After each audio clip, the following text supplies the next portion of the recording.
गोविंदम गोविंदम भज मूढ़मते संप्राप्ते सन्निहिते काले नहि नहि रक्षति ढक्रंकरणे. मागे पाहत होतो पुनरपि जननम पुनरपि मरणम पुनरपि जननी जठरे शयनम इह संसारे खलु दुस्तारे कृपया पारे पाहि मुरारे. की जन्म आणि मरण हे जे आहे हे कोणाला प्राप्त होतं तर ते मागच्या पाठातून आपण पाहिलं. स्थूल शरीर, सूक्ष्म आणि कारण शरीर, पंचमहाभूत पंचीकृत म्हणजे एकत्र होऊन जे निर्माण झालं ते स्थूल शरीर. ते स्थूल शरीरामध्ये जे राहतं पंच ज्ञानेंद्रिय, पंच कर्मेंद्रिय, पंच प्राण, मनबुद्धी अथवा अंतःकरण चतुष्टय,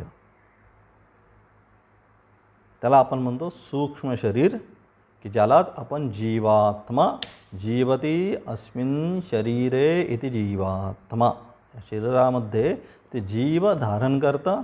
मग ते धारण करण्यासाठी जे प्राप्त चैतन्य जे आहे ते कुठून प्राप्त करतं, ते कारण शरीरामधून. अविद्या अनिर्वाच्य अनादि हे कारण सांगितलं. का जीवभावाला प्राप्त झालं तर अनिर्वाच्य, कसं झालं माहिती नाही, अनादिकालापासून आहे एवढं निश्चित.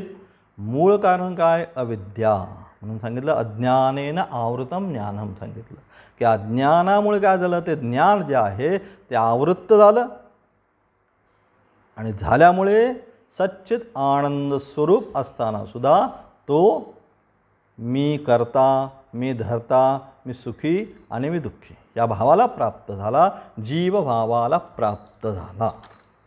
आणि म्हणून अशा प्रकारे एकदा तो जीवभावाला प्राप्त झाला की मग काय, त्याला जन्म आणि मरण रूपी जे चक्र आहे, जन्म मरणारूपी चक्रामधून त्याला जोपर्यंत आत्मज्ञान प्राप्त होत नाही तोपर्यंत स्वस्वरूपाचं ज्ञान. ज्ञान म्हणजे काय, अनेक जगामध्ये ज्ञानाचे विषय आहे, पण इथं वेदांत शास्त्राच्या अनुषंगाने ज्ञानाचा विषय काय आहे, तर ज्ञानाचा विषय म्हणजे आत्मज्ञान. आत्मज्ञान म्हणजे काय, तर आत्मज्ञान म्हणजे स्वस्वरूपाचं ज्ञान, म्हणजेच आत्मज्ञान. मी कोण याचं ज्ञान ज्यावेळेस होईल त्यावेळेसच अनादिकालापासून आलेली अविद्या तिचा काय होऊ शकतो, नाश होऊ शकतो. आणि तो जीव ज्याने स्वतःला सुखी दुःखी समजलेला आहे तो त्या ब्रह्मभावाला प्राप्त होऊ शकतो. आणि मग अशा प्रकारे जो जीव ब्रह्मभावाला प्राप्त झाला आहे तो कसा राहतो,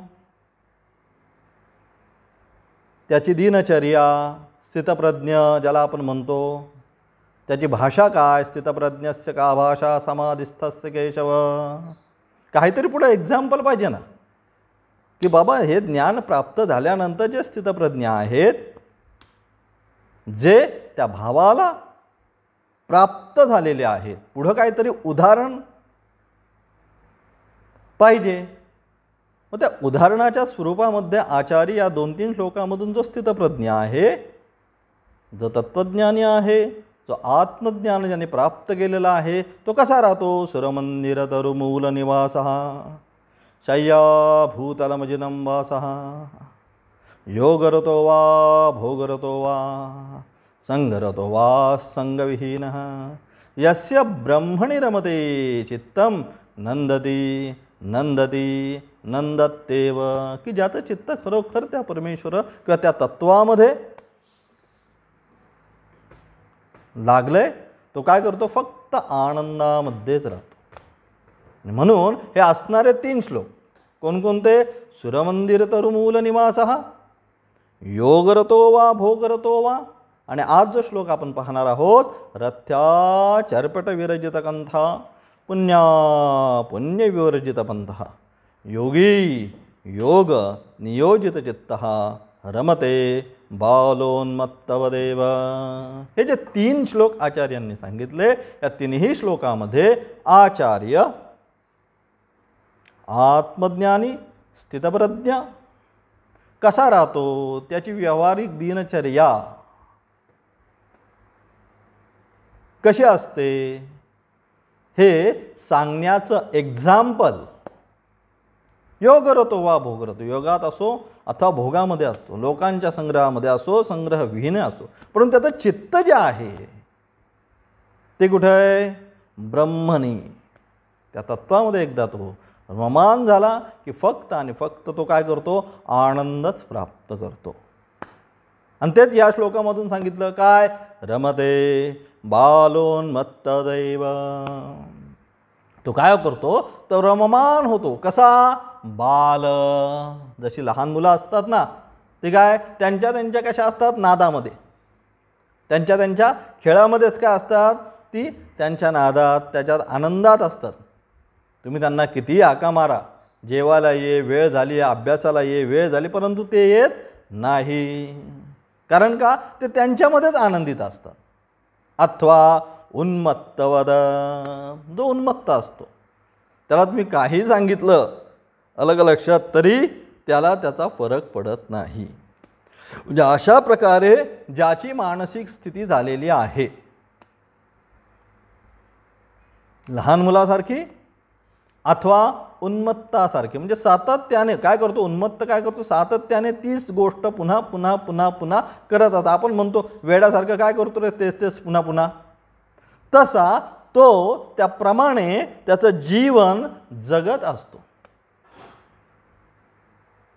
आणि मग तो राहणार, खाणार, पिणार कसा, ते आचार्य इथे सांगतात, रथ्या चरपेट विरजित कंथः, रथ्या म्हणजे रस्त्यावरती प्राप्त झालेल्या, चरपट म्हणजे प्राप्त काय झालेलं आहे, विरजित कंथः, चरपट म्हणजे कापडाचे जे तुकडे आहेत रस्त्यामध्ये इकडे तिकडे पडलेले, ते काय करतो, ते एकत्री करतो आणि त्याची एखादी गोधडी वगैरे काहीतरी शिवेल, कंथा म्हणजे गोधडी, ती काय करतो, तो शिवतो. वस्त्रासाठी अन्न, वस्त्र, निवारा कोणीतरी मला द्यावं, याच्यासाठी तो कधीच प्रयत्नशील राहत नाही. म्हणजे प्राप्त जे काही परिस्थिती आहे, प्राप्त जी वस्तू आहे, मग ती कशी का असाना, ती घेऊन त्यापासून काय करतो, तो आपला गुजारा किंवा तो आपली जीवनचर्या चालवतो. त्यानंतर पुण्य विवर्जित पंथः,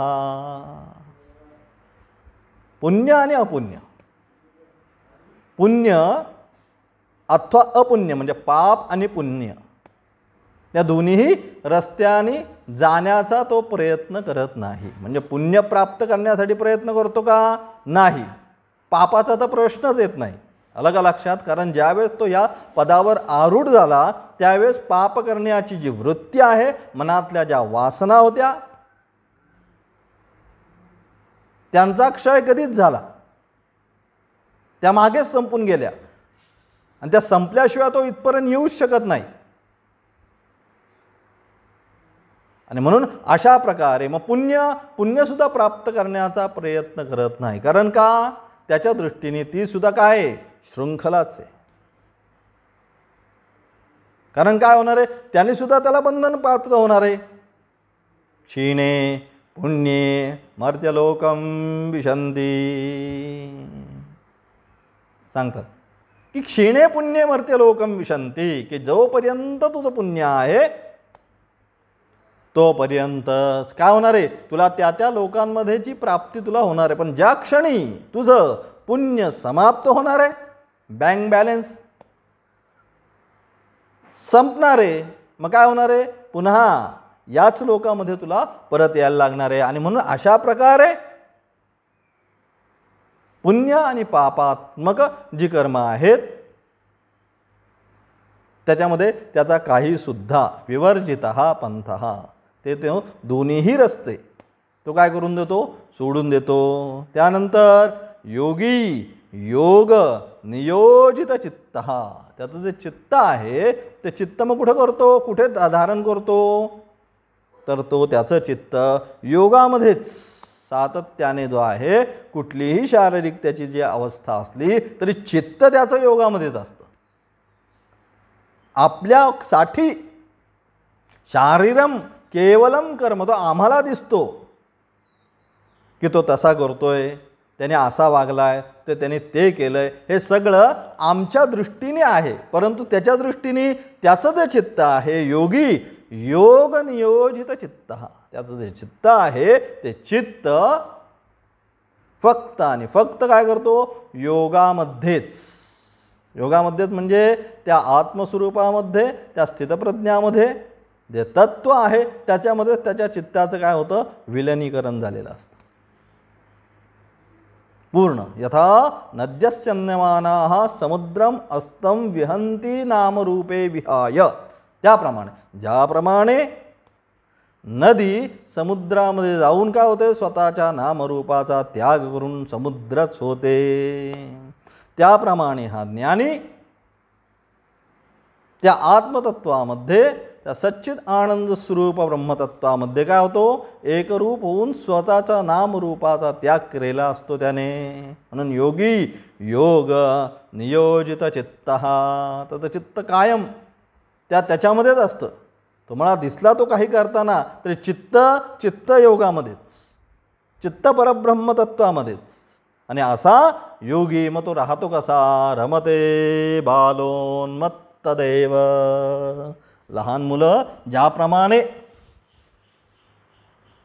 राहतात अलग लक्षात, त्यांच्याच मूडमध्ये, थोडक्यात अलग लक्षात. आपण म्हणतो काय, राहू द्या त्याला खेळू दे, त्याचा काय मूड नाही, म्हणजे काय, ती त्यांच्याच मूडमध्ये राहतात. त्याप्रमाणे अथवा जो उन्मत्त आहे तो सुद्धा काय करतो, तो सुद्धा त्याच्या मूडमध्येच असतो, त्याला सुद्धा काही जास्त सांगायची गरज पडत नाही. तुम्ही बोलला तरी त्याला कळत नाही, कोण काय बोलतंय, कोण काय नाही बोलत, ह्या सुद्धा गोष्टी त्याला कळत नाही. कारण का, त्याची अवस्था उन्मनी झालेली असते, मन उन्मनी भावाला गेलेलं असतं, म्हणजे त्या अवस्थेमध्ये साक्षात्काराच्या त्याचं गेलेलं असतं. आणि म्हणून अशा प्रकारे तो तत्वज्ञानी आपलं जीवन जगत असतो, प्राप्त वस्तूमध्ये सुखी, कुठल्याही प्रकारचा पुण्य अपुण्य पुण्यपापाचा विचार रहित, परंतु ज्याचं चित्त फक्त आणि फक्त परमेश्वराच्याच, परमेश्वर सुद्धा म्हणता येणार नाही, फक्त तत्वामध्येच. कारण नामरूपात्मक आता काहीच राहिलेलं नाही आहे, मग काय राहिलेलं आहे, फक्त सच्चित आनंद स्वरूप ते तत्वच राहिलेलं आहे. म्हणून त्या तत्वामध्येच ज्याचं चित्त गेलेलं असतं, आणि म्हणून त्याची संपूर्ण दिनचर्या ही कशी असते, आनंदी, रमते म्हणजे आनंदित होणे, रममान होणे ज्याची झालेली असते. आणि ही परिस्थिती जी आहे, ही परिस्थिती साधकाची अत्यंत उत्कृष्ट उत्तम परिस्थिती प्राप्त करण्यासाठी, कशासाठी हे सगळं, म्हणून उदाहरणं आचार्यांनी त्या ठिकाणी दिली की ही वास्तविक इति कर्तव्यता काय. पहिल्या पाठामध्ये पाहत होतो, साधक साधना करत असताना साध्य काय, तर साध्य हे, ही साधनेची इति कर्तव्यता आहे की इथं जाऊन थांबायचं आहे आपल्याला सुद्धा थांबायचं आहे कुठं, तर ही जी अवस्था आहे,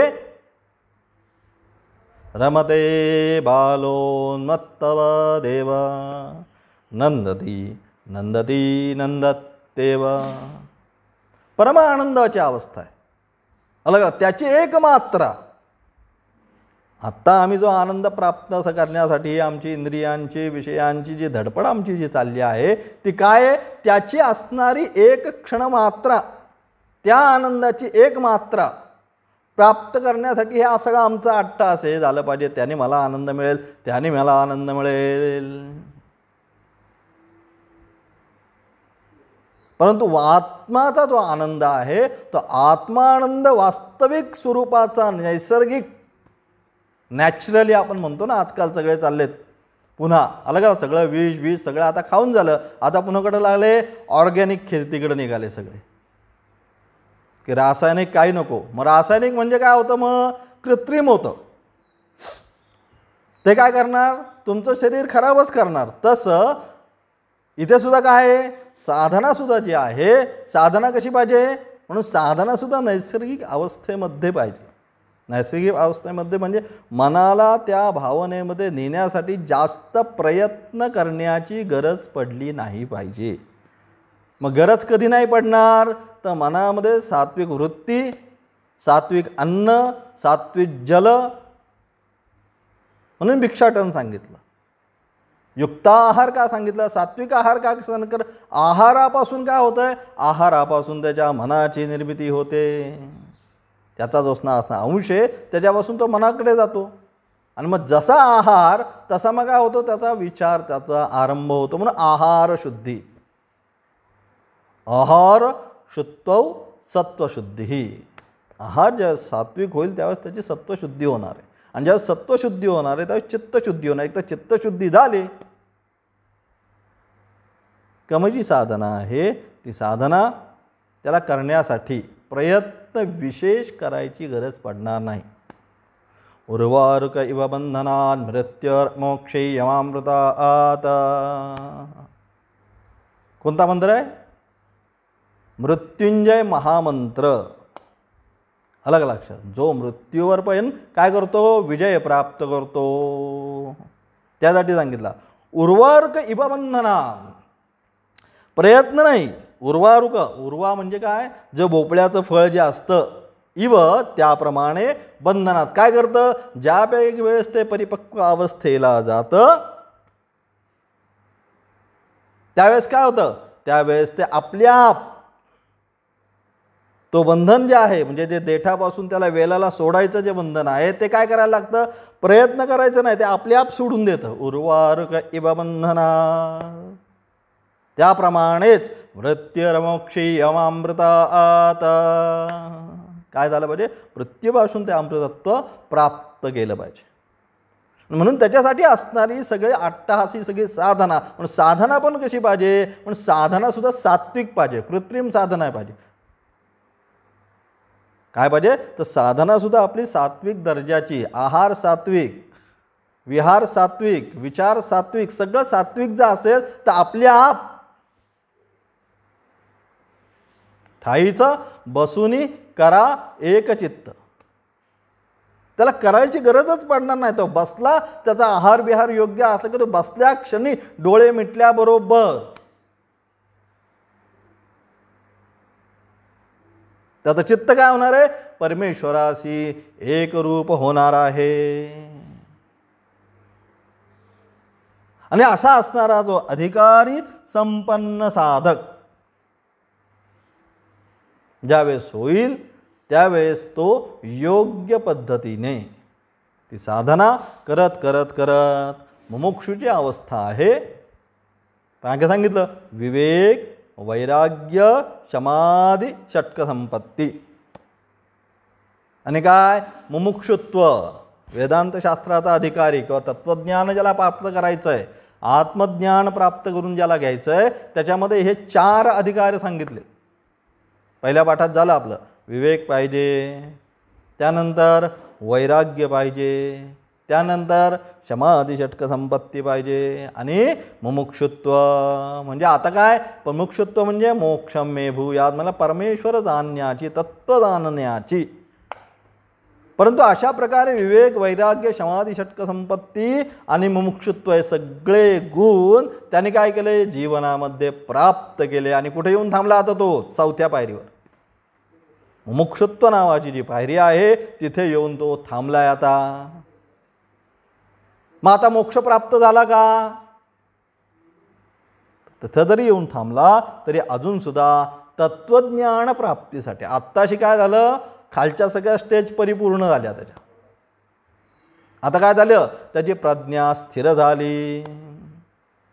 आणि एकदा प्रज्ञा स्थिर झाली म्हणजे काय, आता मी माझ्या जीवनामध्ये परमेश्वराच्या व्यतिरिक्त कोणतंच आता मी चिंतन करणार नाही. अशा प्रकारे ज्याची प्रज्ञा स्थिर झाली तो स्थितप्रज्ञ. असा झाल्यानंतर त्याला पुन्हा आता काय करायचं आहे, त्यापर्यंत आला तिथपर्यंत. आणि आता म्हणजे पूर्ण क्वालिटीज ज्याला म्हणतो ना आपण, संपूर्ण क्वालिटी तत्वज्ञान प्राप्त करण्याच्या त्याच्यामध्ये आता प्राप्त झाल्या. मग आता पुढे तो काय करेल, मग आता वास्तविक पाहता पुढं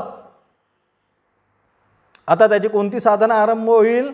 रमदे बालोन्मत्तवदेव. पुढेही साधना सांगितल्या.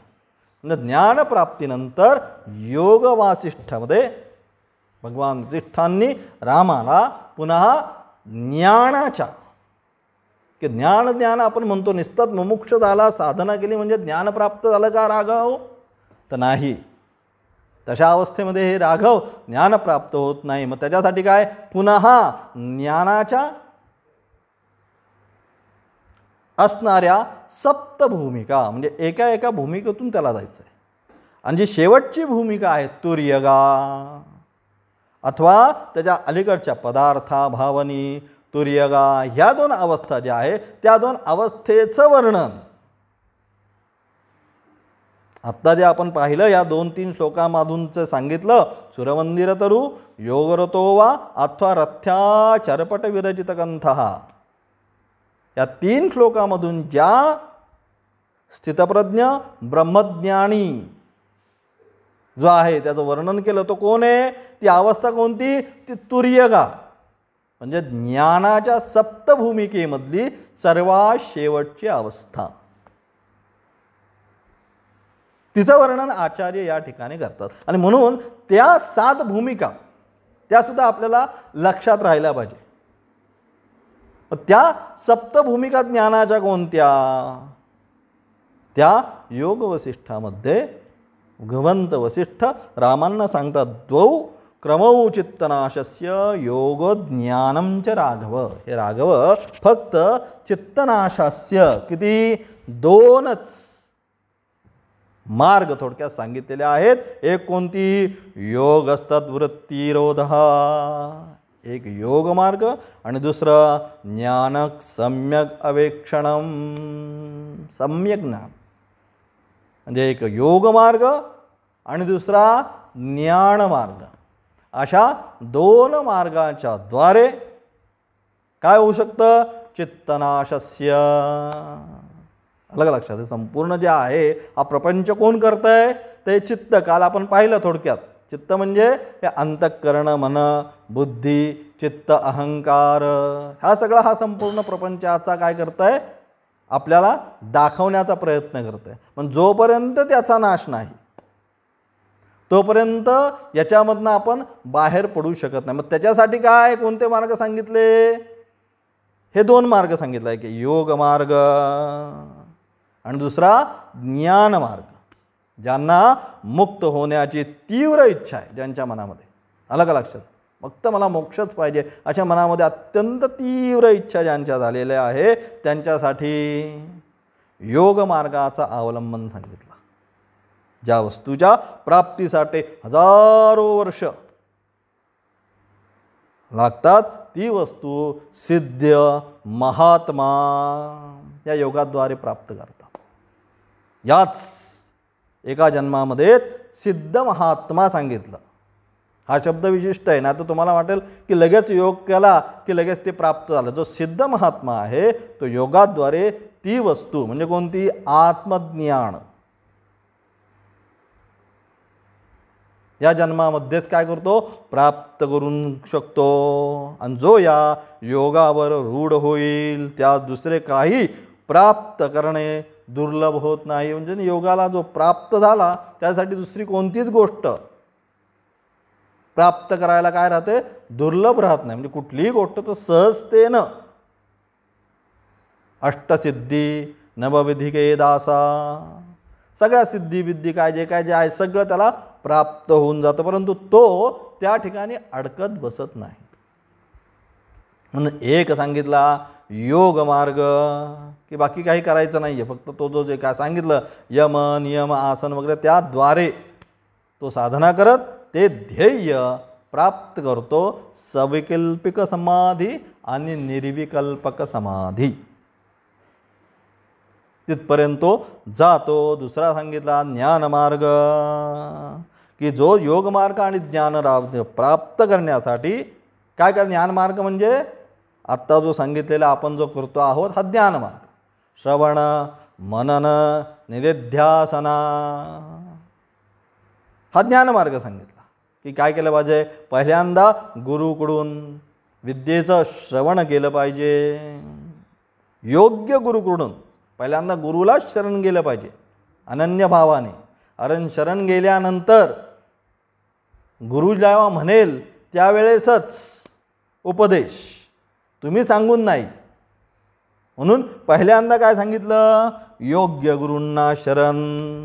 आणि त्यानंतर त्यातील सिद्धांताचं यथार्थ अर्थ बघतं. कारण का? गुरुलाच योग्य का शरण गेलं पाहिजे? कारण का त्या जो सिद्धांत आहे त्या सिद्धांताचं यथार्थ अर्थ जो आहे हे गुरुच सांगू शकतात. एका शब्दाचे अनेक अर्थ शास्त्रामध्ये सांगितले. मग कोणता अर्थ घ्यायचा? जसं आत्ता थोडक्यात सांगितलं, तत्वज्ञानी म्हणजे तत्वालाच प्राप्त करणार. ब्रह्मज्ञानी म्हणजे सच्चित आनंद स्वरूप जे तत्व आहे तिथं मग नामरूपात्मक काहीच नाही. की नामरूपामध्ये आला की काय झाला? पुन्हा फसला. म्हणजे अशा प्रकारे जे तत्वाचं वास्तविक ज्ञान आहे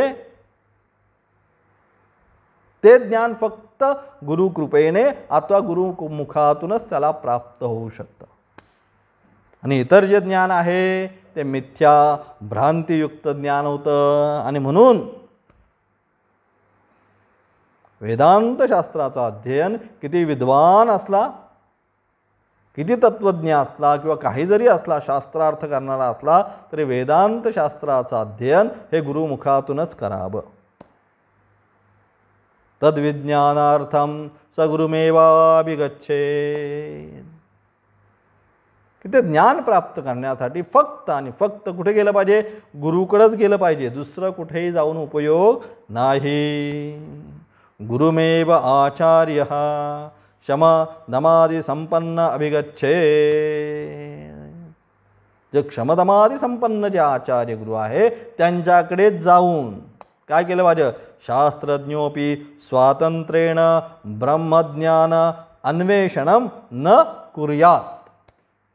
जगद्गुरु शंकराचार्य म्हणतात तथे विवेक चूडामणीमध्ये की जे शास्त्रज्ञोपि, संपूर्ण शास्त्राचं विद्वान पांडित्य जरी असलं तरीसुद्धा न स्वातंत्र्येण, स्वतः मी वाचतो की अनेक आता झालेत तसे आमच्याकडे, अलग लक्षात काय नाही, स्वतःच काहीतरी वाचत जातात, गीता वाचतात, उपनिषद वाचतात, काहीतरी स्वतःच वाचतात आणि स्वतःच त्याचा काय करतात? अर्थ काढायला सुरुवात करतात आणि लेख लिहायला सुरुवात करतात. अलग लक्षात. पण त्याचा काही उपयोग नाही. ते काय झालं? फक्त वाक्वैखरी, शब्दजरी, शास्त्र व्याख्यान कौशल्यम, वैदुष्याम विदुषम तद्वत भोक्तये न तु मुक्तये. भोगा करता फक्त त्याचा उपयोग होतो. वास्तविक तत्वज्ञानाचा, वास्तविक त्याच्यापासून जेन येन ज्ञातेन सर्वमिदं विज्ञातं भवति इति श्रुती म्हणते की त्याचं एकदा ज्ञान प्राप्त झालं की सगळं जाणण्याचं फळ तुम्हाला प्राप्त होतं. तद्विजिज्ञासस्व तद्ब्रह्मेति सतपोतप्यत. आणि म्हणून तुला काय केलं पाहिजे जीवनामध्ये? फक्त आणि फक्त ते तत्वज्ञान प्राप्त करण्यासाठी. म्हणून कशासाठी? तर गुरुमुखातूनच सांगितलं. बाकी कुठलाही त्याला मार्ग नाही. स्वातंत्र्येण ब्रह्मज्ञान अन्वेषणम न कुर्यात सांगितलं. किती विद्वान असला तरी ब्रह्मज्ञान त्यांनी किंवा ब्रह्मविद्या जी आहे ती प्राप्त करण्याचा त्यांनी स्वतः कधीच विचार करू नये. कारण तो विचार काय होतो? तो ब्रह्मज्ञानी नाही होत. आमच्या रामसुखदासजी म्हणतात काय? ब्रह्मज्ञानी नाही, ब्रह्मराक्षस होतो मग तो. बरेच वेळा म्हणायचे तसे, अलग लक्षात. म्हणून काय केलं पाहिजे? तर योग्य गुरुकडून आणि यथाविध त्याने ते ज्ञान प्राप्त करून घेतलं पाहिजे. कारण का? त्याशिवाय, त्या योग्य ज्ञानाशिवाय त्या वास्तविक ज्ञानाची फलप्राप्ती त्याला जीवनामध्ये होऊ शकत नाही. आणि म्हणून अशा प्रकारे ते ज्ञान त्याला प्राप्त झाल्यानंतर तो त्याचा असणारा आरंभ कशा क्रमाने तो ते ज्ञान प्राप्त करत करत करत करत जी सातवी भूमिका आहे तुर्यगा, त्या भूमिकेपर्यंत कसा जातो किंवा त्या 7 ज्ञानाच्या भूमिका ज्या आहेत त्यासुद्धा आपल्याला माहिती असणं गरजेचं आहे. कारण का तीच साधना आहे, त्या साधनेच्या अनुषंगानेच पुढं आपल्याला जायचं आहे. आणि म्हणून ती असणारी साधना, त्या 7 भूमिका म्हणजे शुभेच्छा पहिली, दुसरी विचारणा, तिसरी तनुमानसा, चौथी सत्वापत्ती, 5वी असंसक्ती, 6वी पदार्थाभावनी आणि 7वी तुर्यगा. ह्या ज्ञानाच्या 7 भूमिका योग वासिष्ठामध्ये सांगितली. आणि जी 7 भूमिका जी आहे तुर्यगा, त्या तुर्यगामध्ये असणारा तो ज्ञानी त्या अवस्थेला गेल्यानंतर तो कसा राहतो तो या श्लोकातून सांगितलं. रथ्याचरपट विरजितकंतः पुण्या पुण्य विवर्जितपंतः योगी योग नियोजित चित्तः रमते बालोन्मत्तदेव. की अशा प्रकारे ज्याने ते ज्ञान प्राप्त केलेलं आहे त्याची भूमिका म्हणजे शरीरामध्ये कुठल्याही प्रकारची आसक्ती थोडक्यात राहत नाही. म्हणून सांगितलं मग त्याला काय, शरीराला काय झाकायला मिळालं काय आणि नाही मिळाले काय. सुरमंदिर तरू मूल निवासा, देऊळ मिळालं ना तर एखाद्या झाडाच्या खाली, शय्या भूतल मजनंबासः, काही पण जिथं आहे त्या अवस्थेमध्ये. कारण का प्रारब्धच्या अवस्थेने जे भोग आहे शरीराचे ते त्याला मिळतच राहणार ही भावना दृढ झालेली असते. त्यासाठी प्राप्त करण्याची त्याला गरज नसते. म्हणून त्या भूमिकेत तो गेल्यानंतर त्याचं ते चित्त असतं ते शरीराकडे उपेक्षा भावानेच त्याचं चित्त पाहत असतं. त्याचे लाड, त्याला असं करा तसं करा काही नाही, उपेक्षा भावने त्याकडे पाहत असतं. आणि मन चित्त त्याचं परब्रह्म तत्वामध्ये लागलेलं असतं. ओम तत्सत. विशेष व्याख्यान त्याचं आपण उद्या पाहू.